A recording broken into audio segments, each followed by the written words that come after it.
الحمد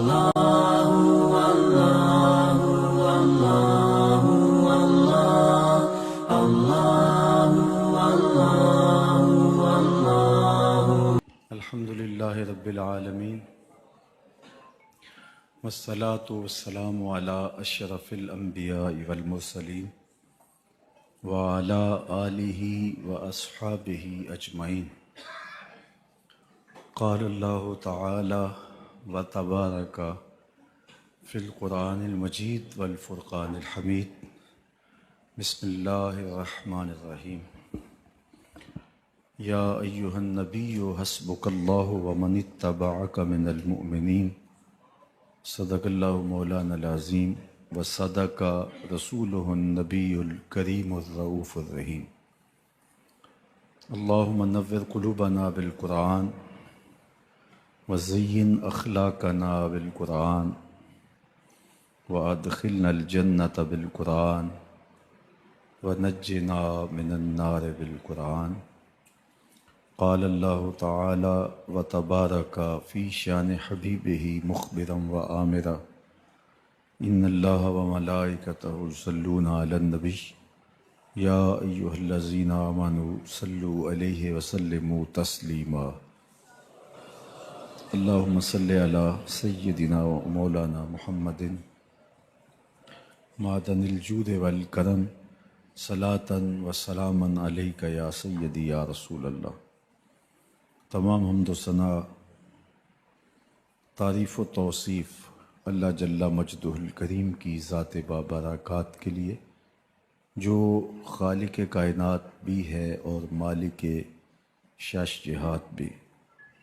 اللہ جل وعلا کی حمد و ثنا کے بعد رسول رحمت، شفیع معظم، نبی محتشم حضور ختم المرتبت صلی اللہ علیہ وآلہ وسلم کے حضور ناز میں اپنی عقیدتوں، ارادتوں اور محبتوں کا خراج پیش کرنے کے بعد واجب الاحترام، ذوی الاحتشام، معزز و مکرم سامعین، خواتین و حضرات، السلام علیکم ورحمۃ اللہ وبرکاتہ۔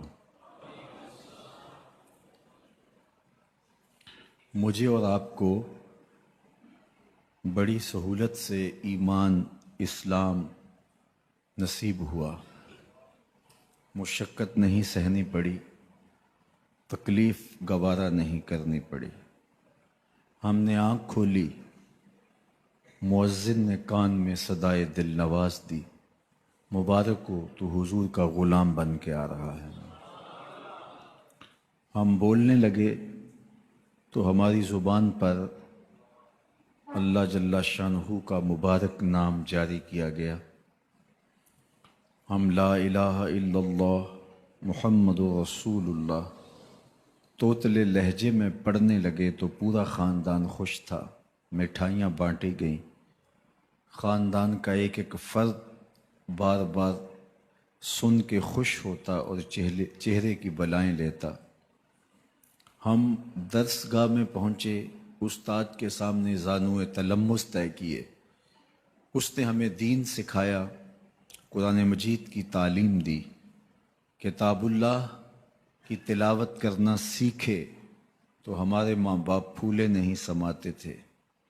قرآن مجید مکمل ہوا تو مٹھائیاں بانٹی گئیں، رسمیں آمین ہوئی، دوستوں کی دعوت ہوئی، کھانے پہ رشتہ دار بلائے گئے۔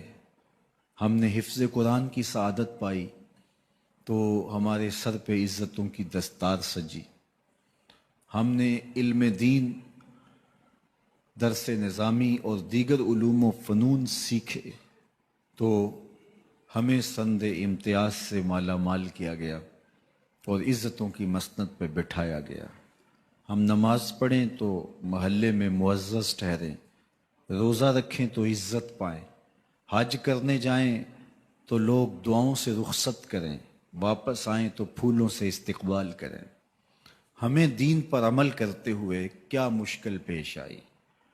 ہم تو دین کی راہوں کے مسافر ہوئے تو عزتیں پائیں، ہم نے اللہ کا نام لیا تو لوگوں نے پیار دیا، ہم نے عبادات کے طریقے اختیار کیے تو معاشرے میں شریف کہلائے، لیکن کتنا مشکل اور کٹھن لمحہ تھا جب کوئی اسلام لاتا تو معاشرے سے کٹ جاتا، سماجی بائیکاٹ کر دیا جاتا، وہ لوگوں سے الگ ہو جاتا۔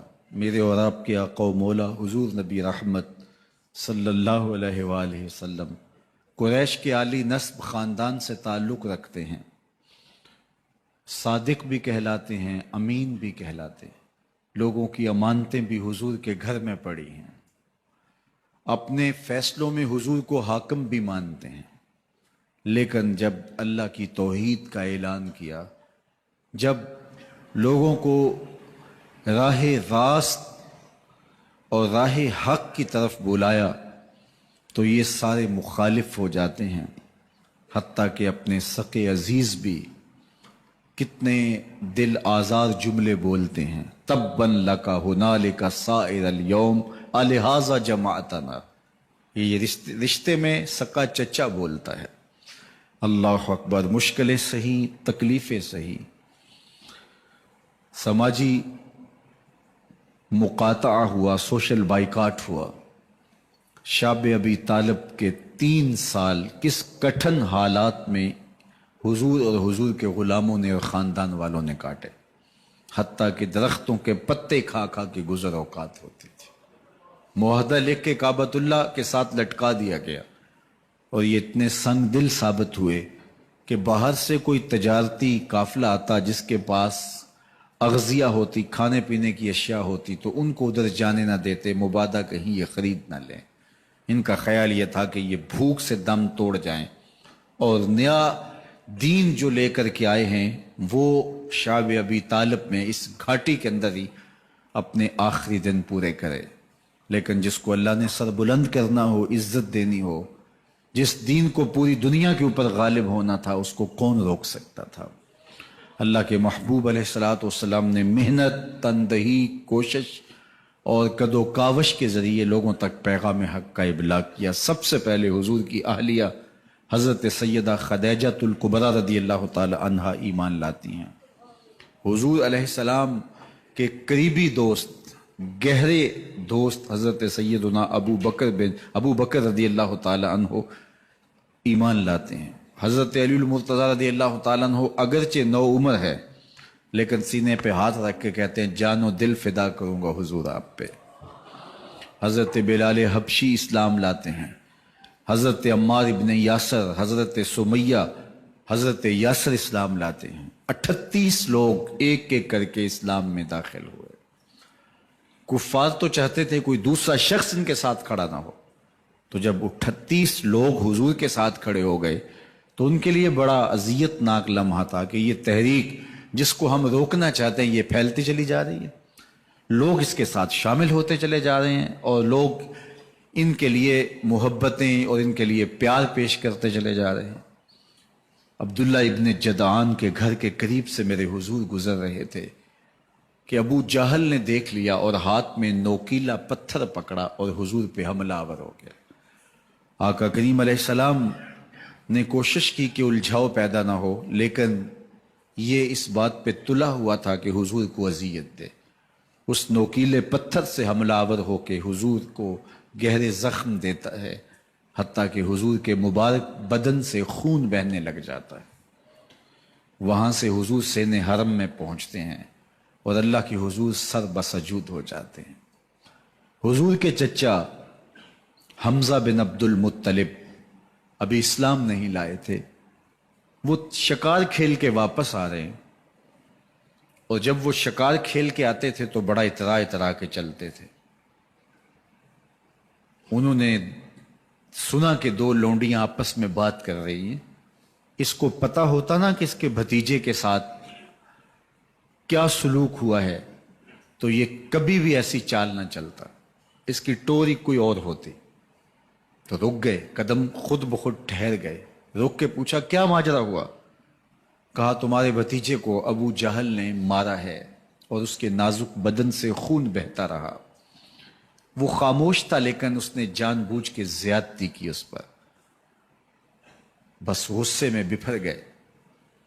سین حرم کے آس پاس قریش اپنی مسجدیں جمائے بیٹھے ہوتے تھے ٹولیوں کی شکل میں. آج امیر حمزہ آئے اور ابو جہل کو تلاش کر کے اپنی کمان کو زور سے اس کے سر پہ مارا اور اس کا سر پھٹ گیا اور ساتھ بولے تم نے ہمارے بھتیجے کو لاوارث سمجھا ہے.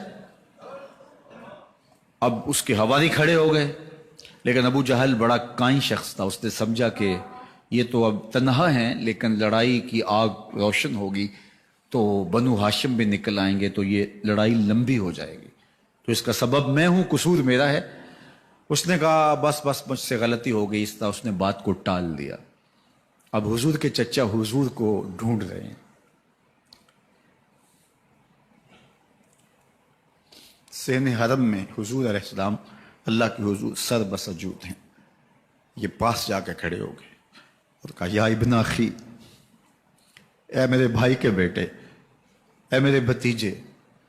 لیکن حضور سر نہیں اٹھایا. اللہ کے حضور اپنے دکھڑے بیان کر رہے ہیں. اسی کسے دے کچھ نہیں لگ دے تے نہ کوئی ساڈا دردی.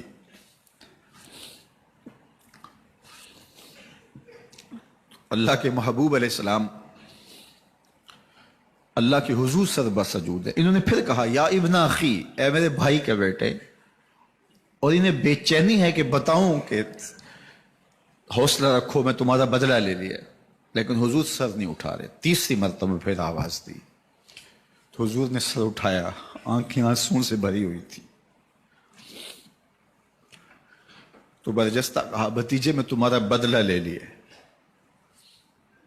میرے حضور نے فرمایا چچا مجھے اس کی کوئی خوشی نہیں ہوئی. یہ حیرت زدہ ہو گئے کہ اتنا بڑا کام، اس وقت مکے کا اتنا بڑا سورما، اور میں اس سے ٹکرا کے آیا ہوں اور یہ کہہ رہے ہیں مجھے کوئی خوشی نہیں ہوئی. قسمت اچھی تھی. بولے بھتیجے تم کیسے خوش ہوتے ہو؟ کہا جس رب کو میں مانتا ہوں اس کو تم بھی مان لو. تو امیر حمزہ کی قسمت اچھی تھی تو آگے بڑھے اور اسلام قبول کر لیا. 38 لوگ پہلے مسلمان تھے، یہ 39 میں مسلمان ہو گئے. بس ان کا اسلام لانا مسلمانوں کے لیے تسکین قلب کا ساما ہوا. حضور کی آنکھوں میں امٹتے ہوئے آنسو. آگے بڑھے، کعبے کو غلاف کو پکڑا، کہا اللہم اعز الاسلام باحب الرجلین الیک بعمر ابن الخطاب او بعمر ابن حشام. اے اللہ ایک شیر دیا ہے، ایک شیر اور دے دے. اب تیری مرضی، یا عمر بن خطاب دے دے یا عمر بن حشام دے دے. اگرچہ اس نے میرے اوپر پتھر برسائے ہیں، مجھے زخمی کیا ہے، لیکن اگر دین کی تقویت اس سے ہو سکتی ہے تو مالک مجھے کوئی غصہ نہیں. چاہے عمر بن حشام، یہ ابو جہل کا نام ہے، مجھے چاہے ابو عمر بن حشام دے دے یا عمر بن خطاب دے دے. ایک شیر دے دیا، ایک شیر اور عطا کر دے.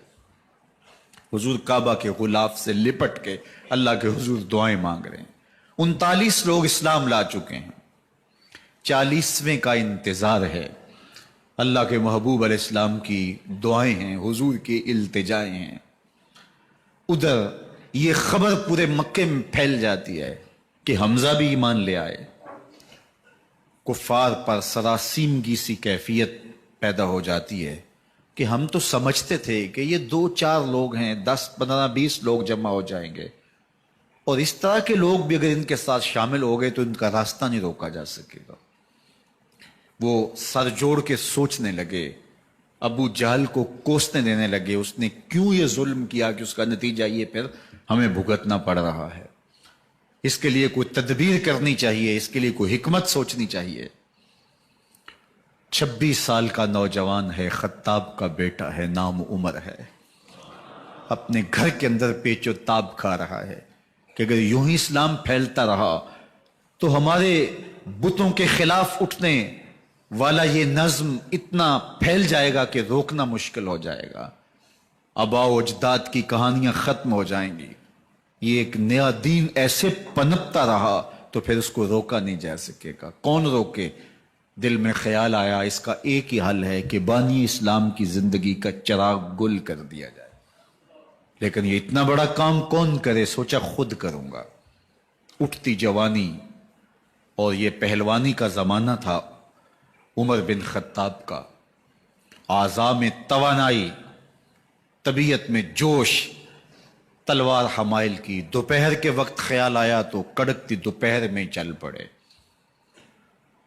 سنسان گلیاں ہیں، سخت گرمی ہے، لوگ دیواروں سے لگ کے چلتے ہیں اگر کوئی کسی کو کسی مجبوری کے تحت کہیں جانا بھی پڑے، لیکن یہ مست ہاتھی کی طرح اپنے ارادے کو عملی جامہ پہنانے کے لیے گھر سے نکل پڑتے ہیں، اور اس انداز سے تلوار حمائل کیے ہوئے آگے بڑھ رہے ہیں۔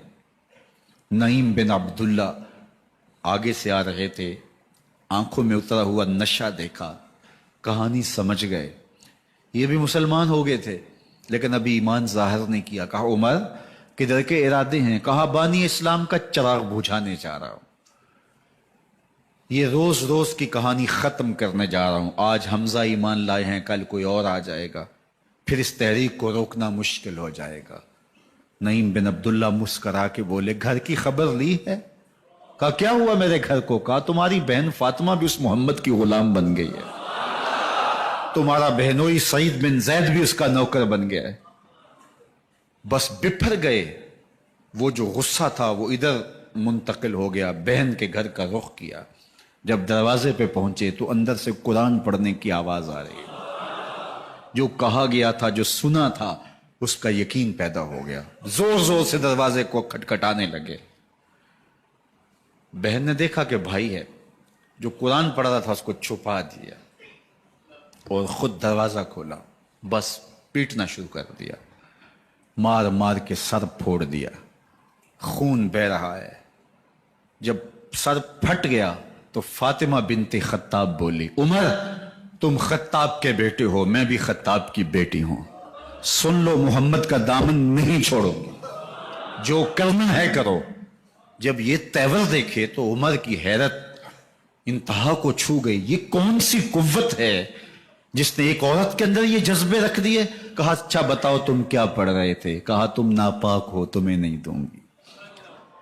کہا کیسے دو گی؟ کہا پہلے غسل کرو۔ عمر غسل کر رہا ہے، سودا لینے کے لیے بازار گئے، ہاتھ اس کے بکے جس کے خریدار گئے۔ عمر غسل کر رہے ہیں، غسل کر کے باہر آئے تو بہن قرآن لے آئی، وہ کھجور کی چھالیں، وہ چمڑے کے اوپر لکھا ہوا قرآن سامنے رکھ دیا۔ عمر پڑھ رہے ہیں طٰہٰ ما انزلنا علیک القرآن لتشقیٰ، اے 14ویں کے چاند محبوب، قرآن اس لیے نازل تو نہیں کیا تھا کہ تم مشقت میں پڑ جائے۔ محبوب رحمت کے دروازے کھل رہے ہیں، کرم نوازیاں ہونے والی ہیں۔ عمر پڑھتے گئے، آنکھوں کے بندن ٹوٹ گئے، آنسو آنے لگے، ٹپ ٹپ آنسو گرنے لگے۔ عمر رو رہے ہیں، بدن کانپ رہا ہے۔ آئے کس ارادے سے تھے، اب حالت کیا ہوئی جا رہی ہے۔ اپنی بہن سے کہا، بہنوئی سے کہا جس در کے تم غلام ہوئے ہو کبھی میں بھی اس در کا غلام نہیں ہو سکتا؟ عمر کی کہیں عمر نہ برباد ہو جائے، مجھے اس چوکھٹ پہ لے چلو۔ کہا چلو ہم اس دہلیز پہ لے چلتے ہیں۔ تلوار اسی طرح حمائل کی ہوئی ہے، حضور دار ارقم میں ہے۔ یہ اسلام کی پہلی درسگاہ ہے، حضرت ارقم کا گھر۔ مسلمانوں کی تعداد بہت تھوڑی، یہاں چھپ کر کے دین سیکھتے ہیں۔ حضور بھی وہاں تشریف فرما تھے، باقی اصحاب بھی وہاں تشریف فرما تھے، حضرت میرے حمزہ بھی وہاں تھے۔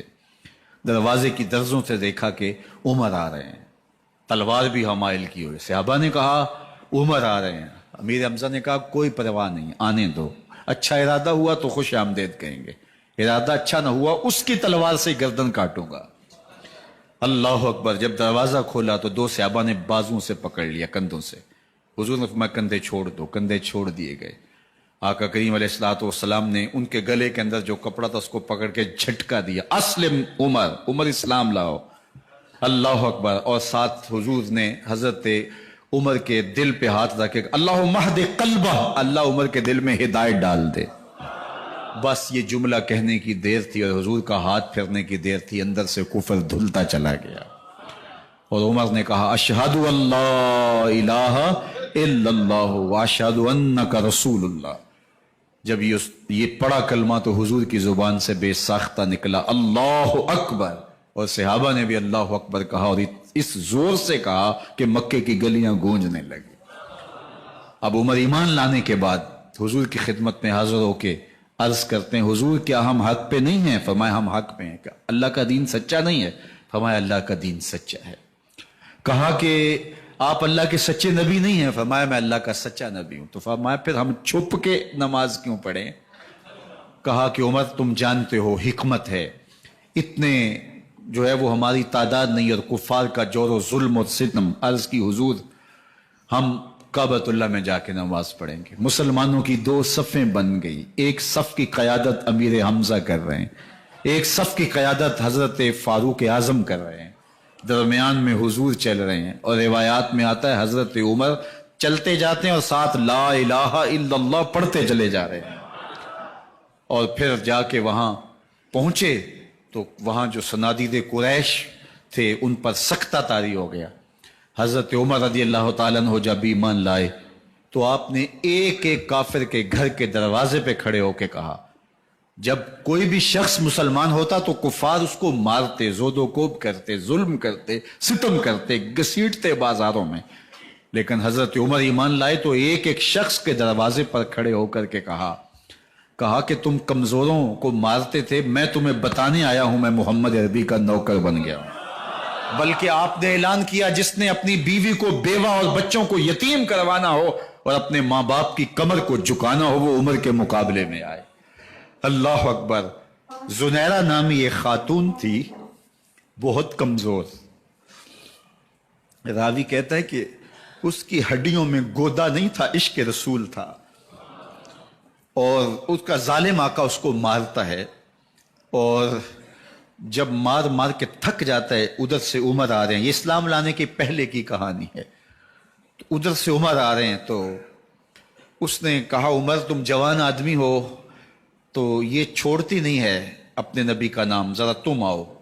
تو عمر کوڑا پکڑ لیتے ہیں، اسے مارتے ہیں، مارتے مارتے تھک جاتے ہیں تو پانی پینے لگتے ہیں، تو کہتے ہیں مجھے تیرے پہ ترس نہیں آیا لیکن میں ذرا پانی پینے لگا ہوں، اور پھر گلے کے اندر کپ ڈال کر کے کوڑا اور اس کی رسی کو بل دیتے ہیں اور اس کی آنکھیں باہر نکل آتی ہیں، اور کہتے ہیں بلا اپنے نبی کو جو تیری آنکھوں کی بینائی واپس کرے۔ اللہ اکبر۔ تو اس نے آسمان کی طرف منہ کر کے کہا مالک میں کبھی بھی آنکھوں کی بینائی نہ مانگتی، لیکن اب تیرے نبی کی عزت کا سوال ہے، آنکھوں کی بینائی واپس ہو جاتی ہے۔ زنیرہ کو بڑا مارا، آج عمر گلیوں میں آنکھوں میں آنسو ہیں اور عجیب دلے بے تاب ہے، اور کہتا ہے آؤ بھئی میں حضور کا غلام بن گیا ہوں، تمہیں بتانے آیا ہوں۔ زنیرہ نے موڑ کاٹا تو آگے عمر یہ آواز دے رہے تھے، زنیرہ ایک کونے پہ کھڑے ہو کے زو کے کہتی ہے عمر تم تو بڑے اس دن جوش و غضب میں تھے اور تم مارتے ہوئے تھکتے نہیں تھے۔ تو عمر نے کہا زنیرہ اس دن میں نے دیکھا نہیں تھا، اب میں محمد عربی کو دیکھ آیا ہوں۔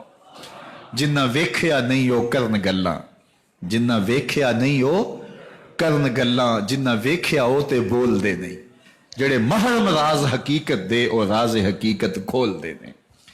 تو حضرت عمر رضی اللہ تعالیٰ عنہ ایمان لائے۔ حضرت عبداللہ ابن مسعود رضی اللہ تعالیٰ عنہ فرماتے ہیں کہ حضرت عمر کا ایمان لانا مسلمانوں کے لیے عزت کا سبب تھا، ان کا ہجرت کرنا مسلمانوں کی نصرت تھی، اور ان کی خلافت مسلمانوں کے لیے رحمت تھی۔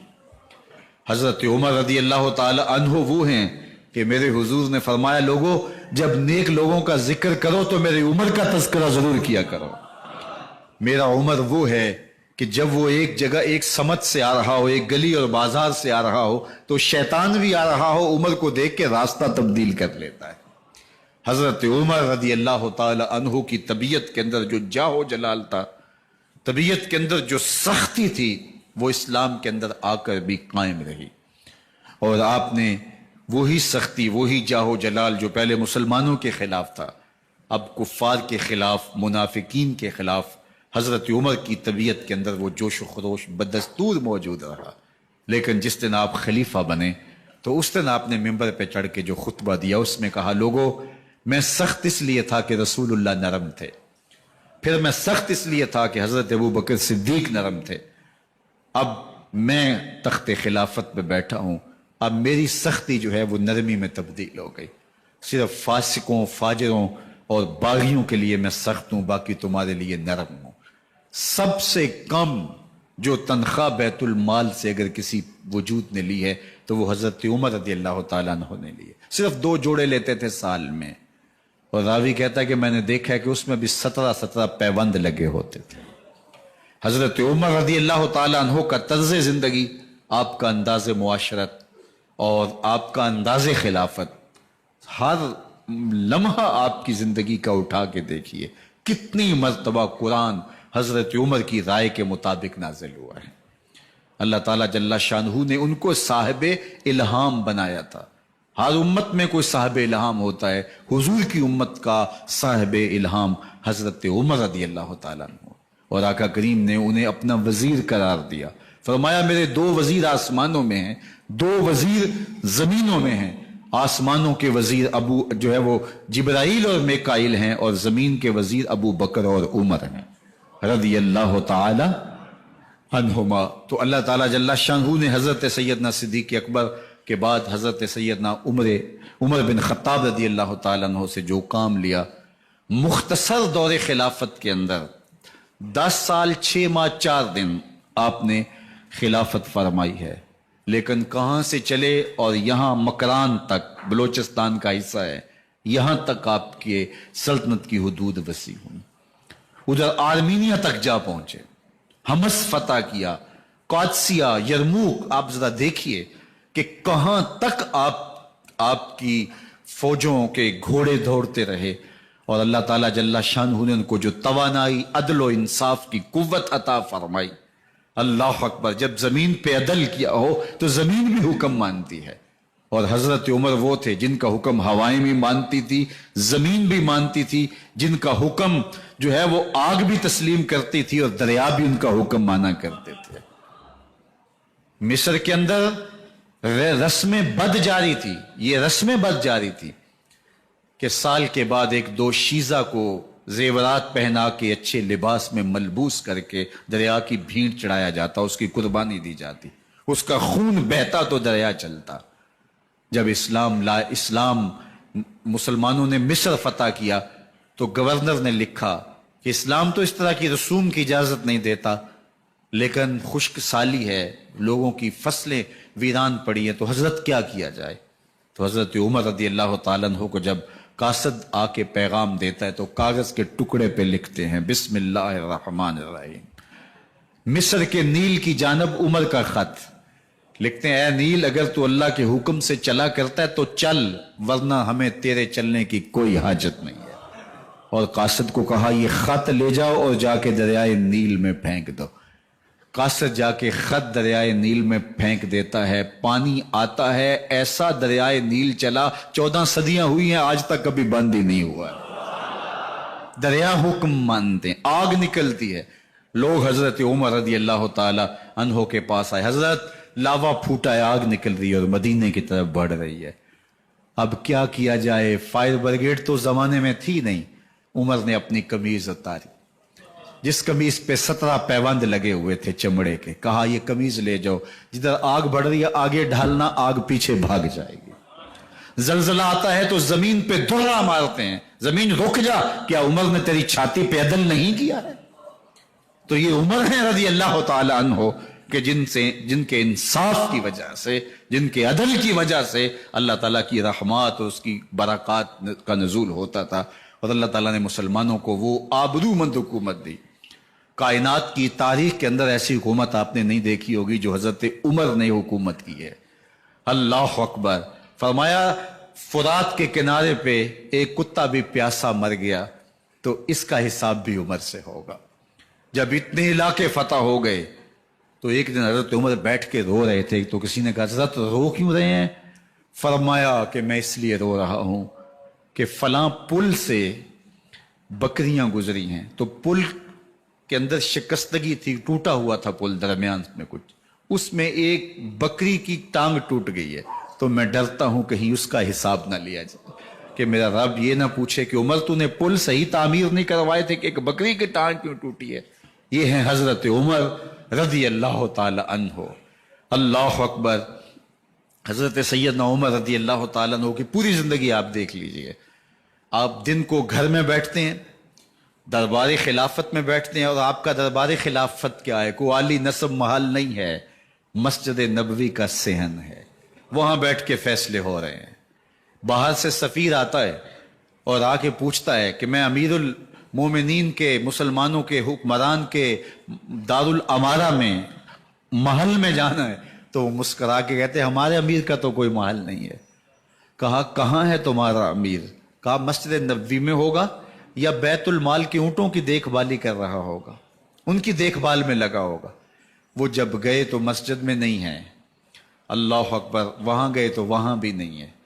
پھر کیا دیکھتے ہیں کہ عمر رضی اللہ تعالی عنہ جنت البقیع کے پاس ایک درخت کے نیچے اینٹ کا سرانہ رکھ کے سوئے ہوئے ہیں. تو اس نے کہا عمر تو نے عدل کیا ہے، تجھے کچی اینٹ پہ بھی نیند آ گئی. ہمارے حکمرانوں نے انصاف نہیں کیا اور وہ بند اور محفوظ کمروں کے اندر بھی سکون اور چین کی نیند نہیں سو سکتے. حضرت سیدنا عمر رضی اللہ تعالیٰ عنہ نے اس طرح ان امور سلطنت نبھائے. آپ دن کو لوگوں کی دیکھ بھالی کرتے، لوگوں کی ضروریات سنتے سمجھتے، اور جب رات پڑتی لوگ سو جاتے عمر مدینے کی گلیوں میں پہرا دیتے. کائنات نے کوئی ایسا بھی حکمران دیکھا ہوگا؟ اللہ اکبر. وہ مجاہد جو مختلف محاذات پہ گئے ہوئے ہوتے ان کے گھروں کی دیکھ بھالی کرتے، ان کی ضروریات کا خیال رکھتے، ان کی آبرو کا پہرا دیتے. راتوں کی تنہائیوں کے اندر حضرت عمر اٹھتے اور جا کے گشت کرتے، چکر لگاتے، دیکھتے کوئی آنکھ پر نم نہ ہو، مفلسی کا کسی گھر میں ماتم نہ ہو، لوگوں کی ضروریات کا خیال رکھتے. اللہ اکبر. ایک دن حضرت عمر رضی اللہ تعالیٰ عنہ ایک گھر کے قریب سے گزرے. گھر سے دھواں نکل رہا تھا. سوچا کوئی مہمان ہوگا، گزر گئے. تھوڑی دیر کے بعد پھر دوبارہ اس گلی سے گزر ہوا تو پھر دھواں نکل رہا تھا. پھر گزر گئے. 2 گھنٹے کے بعد پھر دوبارہ ادھر سے گزران ہوا تو پھر دھواں نکل رہا تھا. رات کا پچھلا پہر ابھی تک گھر سے دھواں نکل رہا ہے. عمر رضی اللہ تعالیٰ عنہ نے دروازے کو کھٹکھٹایا. اندر سے خاتون کی آواز ہے، اس وقت کون ہے؟ کہا ایک مسافر ہوں، پوچھنا چاہتا ہوں تمہارے گھر سے دھواں کیوں نکل رہا ہے رات کے اس پہر. کہا تمہیں اس سے کیا غرض؟ کہا نہیں مجھے تشویش ہوئی ہے. تو اس نے کہا عمر کی جان کو رو رہی ہوں. حضرت عمر رضی اللہ تعالیٰ عنہ نے کہا کیا ہوا؟ کہا کہ کھانے کے لیے گھر کچھ نہیں ہے، بچے ضد کر رہے ہیں، ہنڈیا کے اندر پتھر ڈال کر کے میں نیچے سے آگ دیے جا رہی ہوں. بچوں کہتی ہوں تھوڑی دیر ہے کہ بچے تھک کے سو جائیں گے انتظار کر کے.